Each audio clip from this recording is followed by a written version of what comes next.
Okay. Tonight, we're going to be in, of course, we were in Psalms 110 last Wednesday, but we're actually going to go all the way to Psalm 127 tonight, skip several, for a few reasons. Not that they're not important. It's just some of the things, or most of the things that were covered in some of these Psalms are some things that we've already covered pretty extensively. Then when you get into Psalms 120 through Psalms 134, you get into the songs of ascent, or songs of degrees, as I think the King James actually says. And these are a group of 15 psalms, or songs, that they would sing or chant as they would go on their journey to Jerusalem. Each time for the feast days, the Feast of Pentecost and the Feast of the Tabernacles and so on, songs that they would sing. Now, I thought about starting at Psalms 120 and going through, but as I said, there's 15 psalms of ascent, and all of them are anonymous except for 4 was contributed to David, and 1 contributed to Solomon. And Solomon's is the one at Psalms 127. It's right in the middle. There's 7 before it, there's 7 after. And I think this is really the central theme of what these Psalms of Ascent are. And most of them are of praising to God and giving God thanksgiving, as we've talked about extensively through Psalms. But I just thought that this psalm was very interesting when you think about the placement of it. If you think about the content of this psalm and what Solomon actually wrote here. In the book of Ecclesiastes, Solomon expressed the importance of realizing that life was empty, that it was meaningless without God. You think about Solomon and all of his writings, you think about the position that he was in, the riches, he was wise, he was powerful, and that after time, he realized even with all the riches, all the wisdom, everything that he had, he said he didn't keep anything from him. Everything that he could think of, everything that he was involved in, everything that was basically on the face of the earth, if we don't put God as part of it, at the central part of it, it's vanity. It's meaningless. No matter what we strive for, no matter what we try to achieve, it's meaningless without God. And you think about this Psalm 127, it really gets at the core of man, I think, of man wanting to build a place, a home, if you will, protect that home, do everything he can to achieve these things in the home that he can, and in life that he can. And as Solomon said, these things are meaningless. They're in vain if you don't have God. Think about everything that you want to achieve in your life. Think about what you are trying to teach your children to achieve and to aspire for, and what we call success. These things don't mean anything unless God is at the center of it. We don't have a life where we divide our life up like a pizza, if you will, or a pie where we got different sections for each area of our life, and one of those sections is a section for God. Our life should be divided up, but God at the very center of it. That's a part of each and everything that we do. And I think that's what this psalm actually talks about, and I thought that's why it'd be a good one just to get the whole sense, basically, of what these Psalms of Ascent are. So as we go through this tonight, we'll read through it, then we'll kind of get some application of how we can apply this in our lives. So as we go through this, let's look at this psalm. It says, "Unless the Lord builds the house, they labor in vain who build it. Unless the Lord guards the city, the watchman stays awake in vain. It is vain for you to rise up early, to sit up late, to eat the bread of sorrows, for so he gives his beloved sleep. Behold, children are a heritage from the Lord. The fruit of the womb is a reward. Like arrows in the hands of a warrior, so are the children of one's youth. Happy is the man who has his quiver full of them. They shall not be ashamed, but shall speak with their enemies in the gate. So as we look through this psalm, I want us to look first here in the first part of this psalm. It says we've got to realize if we're going to have success, if we're going to achieve what we want to achieve, we've got to realize that the Lord builds. The Lord is the one who builds it. Notice what he says. He says, unless the Lord builds the house, the labor is in vain. Again, who built it? Think about this when, we could put this in the context of remember when the remnant came back and they started to rebuild? I think Ty even done a lesson about this one Sunday night. It says when they were building, why would they want to build back in Jerusalem? Why do you think in Nehemiah there they wanted to do that? Was there a reason? Been in exile, come back, see the ruins. Why did they want to build back? Did they have any trouble building back? Said in one point that they'd build and do what? We build with one hand and they had to do what? Put guard and put a sword in the other hand, didn't they? They realized that there's a lot of, when you're building and you're should be making God at the center of it, there's still a lot of things that we have to face in this life. There's still a lot of things that we have to confront that will try to keep us from doing that. And what will most of all keep us from doing that, of building what we need to build and realize the Lord needs to be the one that builds it, is that if we don't put Him at the center of it, what's the purpose of building something? Take, for example, built this building here. What purpose does it serve? Does it serve a purpose? For us to be able to gather. Yeah, to gather and worship. What did we build the other building? Fellowship. Is God a part of that? Is God a part of this? There's our homes. We build our homes. What's the purpose of our home? To keep us safe, to have somewhere to go. There's a purpose for physically what we build. But if in that process of building things, if God is not the center of it, if God is not the one who's building it, if God is not the foundation of it, what's it all going to come to? Remember what Jesus said in Matthew chapter 7? Let's look at that.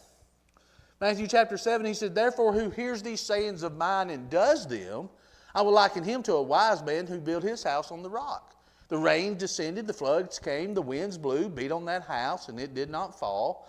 For it was founded on the rock. But everyone who hears these sayings of mine and does not do them will be like a foolish man who built his house on the sand. The rains descended, the floods came, the winds blew and beat on that house, and it fell, and great was its fall." Let me ask you this question. What kind of house did the wise man build, and what kind of house did the foolish man build? What did they look like? Do we know? They could have looked exactly the same. The foolish man could have even built a better house. It could have looked better aesthetically. But in the end, what mattered? It mattered the foundation. It mattered what it was built upon. It didn't matter what it looked like. It didn't matter what the purpose of building. Both of them may have built and said, "I need a place for my family. I want a place that my family can enjoy. I want a place that people can walk around and they can look at my house and say, 'Oh, what a great house that is. Oh, look how great it is. Oh, look at the bedrooms that it has, the bathroom it has. It's got a basement. It's got it's got everything that you can need to support your family, to protect your family, to make your family comfortable." Both of them could have had that until the storms come. Where's the protection then? The protection lies in the foundation. The protection is what it's built upon. So if the Lord doesn't build the house, if it's not built as Jesus says, "Whoever hears these sayings of mine and does them," in other words, on His word, following Him, it's to no avail. It's in vain. It's not going to protect us from anything. It's not going to bring us what we think we need when these tragedies still hit. That's what Solomon is saying. Solomon says this in several different places. But he's saying that the Lord, we got to realize that it's the Lord that has to build. I have to build on His foundation. I have to build on the things in which He teaches. That has to be the foundation. Everything else is secondary. And this hits at the core because as a man, I want to have something for my family. I want to do something for my family to protect them. I want to make sure I'm providing for them. That's what we want to do, isn't it? But all of that's going to be in vain if the Lord doesn't do the building. Notice what Paul says about it. Or Psalms 127 verse 1. Go one more if you don't mind, Jonathan. I think I put it on there. Let's see. Well, let's go to this one first. I'm sorry. It says, when the whirlwind passes by, the wicked is no more. That must have been where Rellin was talking to me when I was putting them in. When the whirlwind passes by, the wicked is no more, but the righteous has an everlasting foundation. Notice what Solomon said. When the whirlwind passes by, the wicked is no more. So when something comes by, when it's, just think about it. If God, what he's saying is, if God's not the foundation, if we don't have some stronghold to hold on to, and we're just doing what we think is best, what we think is right, and when he says the wicked is anyone that's not following what God says, when the whirlwind comes by, we're no more. We're that house that went splat. All that was to no avail. It was in vain. But he says here, but the righteous has an everlasting foundation. What does everlasting mean? It's never ending. So we know what's truly important. Let's just take, for example, if we lose everything tomorrow, the tangible things around. If it happens like Job, we see a line of people coming, and each one of them got bad news for us. Guess what? You lost this, you lost this, you lost this. Another one comes, you lost this. If that happens tomorrow, are we going to crumble? Are we going to go splat? Or are we still going to be standing? We have an everlasting foundation. Now notice what Paul says that foundation is in 1 Corinthians. He says, for no other foundation can anyone lay than that which is laid, which is who? Jesus Christ. There's no other foundation.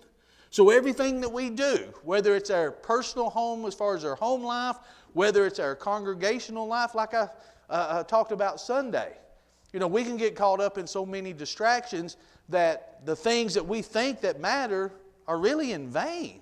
It really doesn't matter. All the things that I think I've got at my house that I think that's going to help me physically doesn't mean a thing if God's not a part of it. All the things that we do here, all the programs, all the events, it don't matter who we pass through here at this pulpit and have preach at us for 2 or 3 days. None of that matters. It doesn't matter what we do over in the fellowship hall. It doesn't matter what we do on retreat. None of that matters if God is not the center of it, if that's not the purpose of why we're doing it.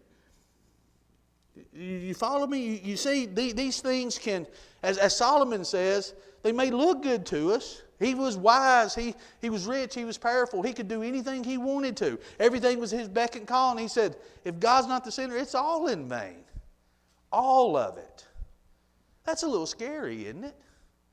To think, does that mean I have to really evaluate my life and see if God's at the center of it?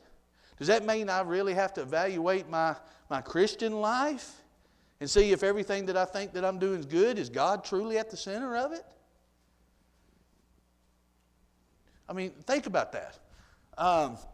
It gets to where we can think that we're doing it for the right reasons, but if I'm doing it for my own reasons, because I feel like that's what I need to do, and God's not the center of it, as he says here, it's in vain who does it. He says the labor is in vain. Except the Lord build the house, verse 1 again. They labor in vain who build it. As Jesus here tells the story, he tells it that it's the house that goes splat or the house that remains. And it's up to us which one that is. It depends on what the foundation is. In Proverbs 27, did I put that up there?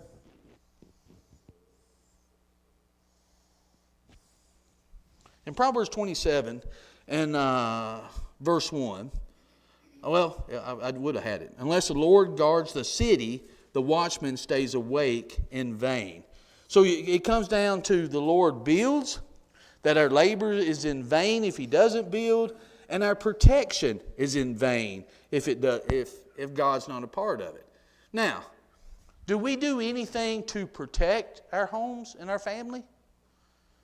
You got any cameras at your house? Got any security alarm system? Got any guns at your house? Got anything to... Well, yeah. Probably everybody sitting here does. We probably got, 50 at the house and 3 on us. We do all that we can to... Actually, I've got less than that because my belly won't let me go all the way down to my ankle now, so ain't no use having one down there anymore. But we do all we can to protect ourselves, don't we? Because that's what we want to do. That's what we're trying to do. As it says here, unless the Lord guards the city, the watchman stays awake in vain. So it's in vain. This protection that I want to do, it's going to be in vain, if the Lord is not the center of it. Now, does that mean that nothing bad's ever going to happen to a Christian? I'm following God as strictly as I possibly can, as lovingly as I can. I'm doing all that I can to walk in light. Does that mean that nothing's ever going to happen to me? No. Just because I carry a gun, does that mean that nothing's ever going to happen to me? No. It means physically I'm trying to do all I can to protect myself, but I want God to be at the center of my life, so I do all I can as a Christian for those blessings that He promises us to do all that I can to protect myself spiritually. But there's times that there are going to be things that's going to happen. But even if they happen, just like if the storm comes and beat on my house, it doesn't stop the storm from coming. Him being the foundation just means I can weather the storm. The same storm still come to both houses, didn't it?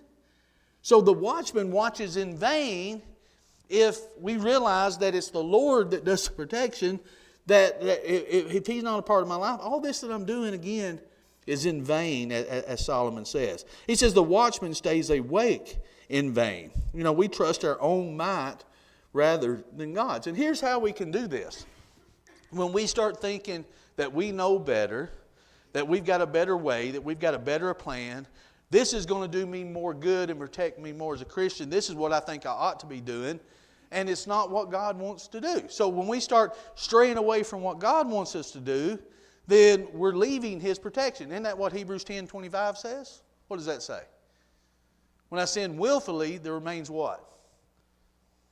No more sacrifice for me. What have I done? I've walked out of the light. So I've stepped out of the light. There remains no more sacrifice for me. While I'm walking in the light, the blood of Jesus Christ cleanses me, continues to cleanse me. But when I willfully step out of that light, there remains no more sacrifice for me. It doesn't mean just because I sin, when I do something willfully, when I willfully walk away from Him, when I willfully turn my back and I think, I can do this myself. I can make these decisions. I know what's best for me. See, I'm like that when it comes to my family. I never like to read any kind of books on raising kids. Not that mine turned out perfect. You've seen them. Yeah, that was a little dig. But, we're never perfect. I hope I did more things right than I did wrong as a parent. But I never, ever, ever wanted anybody to tell me how to do it other than God. Somebody would come tell me, Ronnie, you ought to be doing this. I never wanted to hear it. Don't come tell me how to raise my kids. We're all like that. We're protective of our families. We think we know what's best. We think we can do it the right way. And sometimes we do that with God, though. What happens is we think, well, yeah, God says to do it this way, but I know best. I know best how to build my house. I know best how to protect my house. I know best what to do in God's own house. As a church family, I know what's best to do. We get into this. And what Solomon's saying here, this is in vain. You can stand on the wall all you want to and stay awake and put toothpicks in your eyes to keep yourself awake. None of that matters if God isn't the one doing it. If you've turned your back on Him and He's not doing the building, our labor's not guided by Him, and our protection's not involving Him, none of that matters. So as he goes through this, these first few verses here is pretty blunt. He's telling us, you can do that all you want to. If God's not a part of it, you're going to hear, depart from me, I never knew you. But Lord, didn't I cast out demons in your name, do many wonders in your name? Didn't I do all of this in your name? Nope. I don't know you. Isn't that what he's going to say? That's what Matthew 7 tells us. That I didn't do it the way that he wanted it done. He didn't guide it. He didn't protect it. He didn't build it. So the labor was in vain. Verse 2 says, it is vain for you to rise up early, to sit up late, to eat the bread of sorrows, for so he gives his beloved sleep. So here again, sometimes we can get into, who in here wouldn't work hard for their family? Did you ever get up early for your family? Did you ever stay up late because of your family? Did you ever work long hours because of your family? Did you ever work weekends because of your family? You ever spend all... Now, let's back up a little bit. Were they for your family? Or was it because what we deem success is stuff, and I had to do that to pay for the stuff? I have to work more hours to pay for this. I have to work more hours because I've got to provide for my family. As it says here, it is vain for you to rise up early, to sit up late, to eat the bread of sorrows. All this sacrifice that you're making for your family, again, if God is not the center of it, what's Solomon say? It's all in vain. Whew, all that overtime for nothing. All that hard work for nothing. All that, sacrifice for nothing. But who wouldn't do it? That's what we're supposed to do, right? We make sacrifices. We do these things for our family. But again, if God is not the center of it, does it really amount to anything? Then he goes on. Notice he kind of changes a little bit. So, the Lord, he builds, he labors, he protects, but all these things are in vain if he's not part of it. But notice what he says he does here. He gives us something too. Starting in verse 3. He says, behold, children are a heritage from the Lord. The fruit of the womb is a reward. Like arrows in the hand of a warrior, so are the children of one's youth. Happy is the man who has a quiver full of them. They shall not be ashamed, but shall speak with their enemies in the gate. So Solomon here concludes, and it's a pretty long conclusion, but it's filled with a lot of things, that children that the Lord give us is a gift. Now here's the thing. If you go back to verse 3 and look at it for a minute. Behold, children are a heritage from the Lord. The fruit of the womb is a reward. The King James actually says it a little bit different. King James says, behold, children are a heritage from the Lord. The fruit of the womb is his reward. Now think about that for a minute. Whose reward is he talking about children are?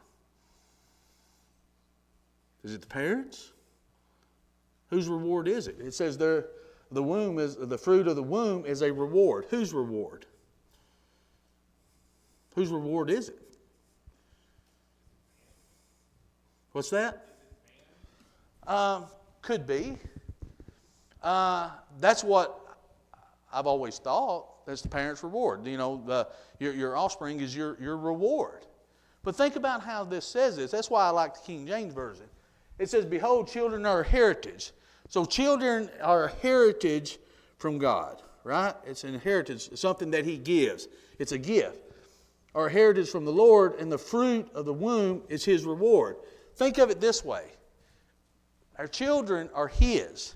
Something that he gives us as an investment. And what kind of reward is he going to get back? They're his reward. So we are stewards of the investment in which God gives us, aren't we? He entrusts us with that. So the question remains is, what do we do with that? What do we do with that investment that God is? It's basically like the parable of the talents. What do we do with what God gives us? And what is the reward that he's going to get back for that? Now, think about this as we kind of go through this. That when we're thinking about them as a inheritance, we think of this as a reward that God gives us. It's not something that we need to take lightly. Parenthood is not a easy job, is it? Anybody think it's easy? I don't think it's easy. I don't know if I've ever said this before. When I've got 3, 2 of them married so far. One of them, maybe eventually, he says he's going to be there till we croak. So he can just have the house, I guess. But on both of my daughter's weddings, you know what aggravated me the most? That almost infuriated me when people would say to me, anybody got to guess what it was? It was come through, and I remember them shaking me and Tanya's hands, and I don't know, somebody here may have been somebody who said it. They said, boy, you sure were blessed with good kids and found good son-in-laws, which is true. But that actually irritated me when individuals said that. You know why? It was hard work. It was a blessing, but it was hard work to raise children. When it got to that wedding night, I was like, they're yours now, no give you backs. You know, it's yours. It's all yours now. I'm not saying that they were difficult. I'm not saying my children were bad. I'm saying as a parent, raising children are hard work. And that's what we're striving for, isn't it? We're striving to get them to adulthood. We're striving to get them to have their own families. And it's not that, we were just blessed and we never had to do anything. And I understand what people mean, but the more I thought about it, I'm like, that was hard work. We made sacrifices. We made decisions that made our friends upset because we didn't let our children do the same thing they did, that made even people in our own family upset because we didn't let people do things that other people did because we thought this is how we should raise our kids. Remember, I didn't like anybody telling me how to do it. So as my wife and I, as we did these things, I thought, there was a lot of sacrifice went into this. There was a lot of hard work. There was a lot of mistakes, and most of them on my part, not my wife's. It was just, parenting is a process, isn't it? And what I'm trying to get at is we don't need to take that lightly. And I think I did sometimes. We need to make sure that realize this is what God has given us.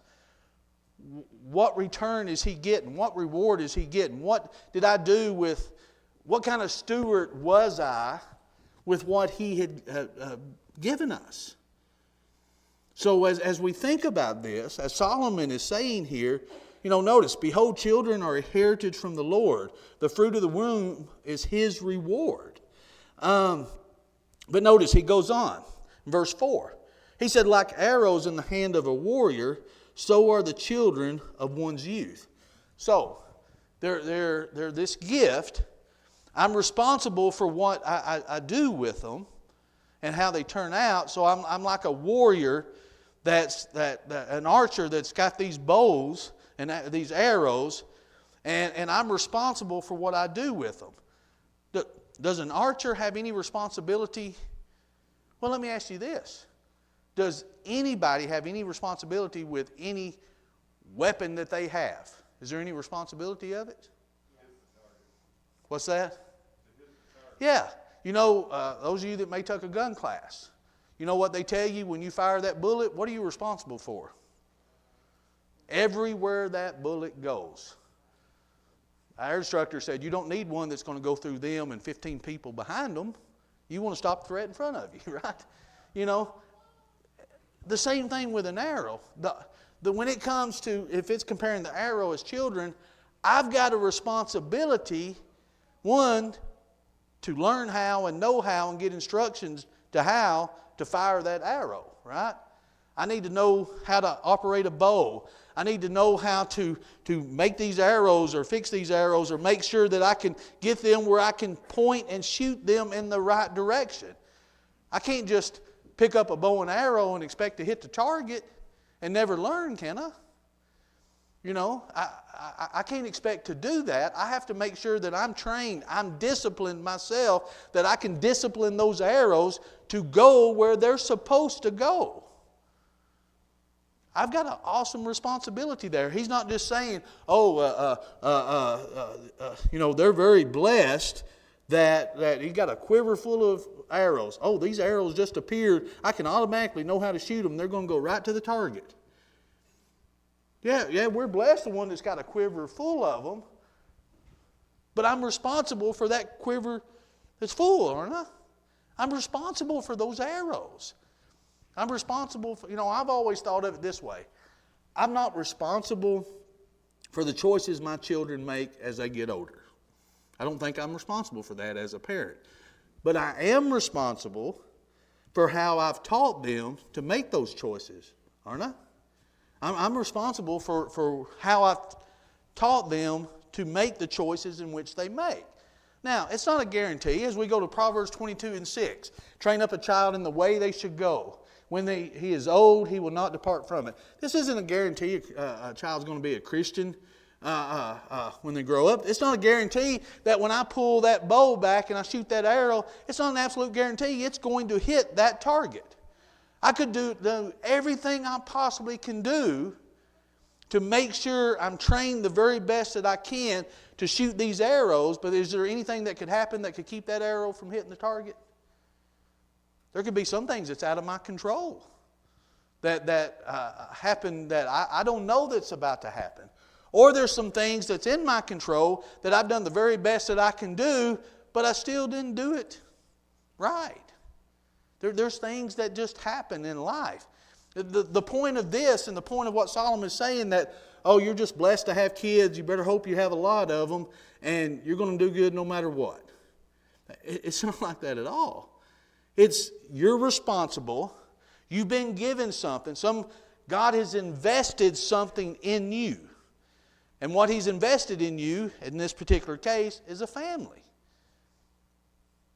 Now, not everybody has the same talent. Not everybody gets invested the same way. But what God does invest in me, I'm responsible for the return, the reward that I'm going to give Him back. And I have some responsibility in that. And I have to take that seriously. And it goes back to what Solomon's saying here. Solomon's saying, unless the Lord builds the house, unless He's the one protecting the city, unless we realize these things come from Him and I'm responsible for that, it's all in vain. It's all in vain. What if I don't take my responsibility seriously as a parent? I don't look at it as a heritage. I don't look at it, I've got to give a reward back to God. What kind of return am I going to get? I don't know. Look around and see. You know, all of this just ties in together that goes with everything that Solomon's ever said. Hey, I've tried it all. I've seen it all. I've done it all. I've been in control of most of it. He was so powerful. He was in control, and he said, here's what it comes down to. It's all in vain if God's not the one controlling it. If God is not the one that's a part of it. But again, it's a sense of directing. It's a sense of investment. It's a sense of realizing what God has done. And then, verse 5 says, happy is the man who has his quiver full of them. They shall not be ashamed, but shall speak with their enemies in the gate. At the gate is where, at that time, where all the business transactions took place. But it's also, you do have this expectation as you grow older and you've raised your children that they can turn around and protect you. They can turn around and be an honor to you. They turn around, as it says here, but shall speak with their enemies in the gate. Now, they've grown up. They can speak to the enemies. They can take care of the enemies. Because you've taught them that God's at the center of it. God's at the center of their life. Realize God is doing the protecting, and they're turning it right back around on you as a parent. So see, that reward is coming back. So, as we see all of these things where God is at the center, and that's why I wanted to pick this song, because it's at the center of these songs of ascent. There's 7 before them and 7 after them, because I think this is the central part of it.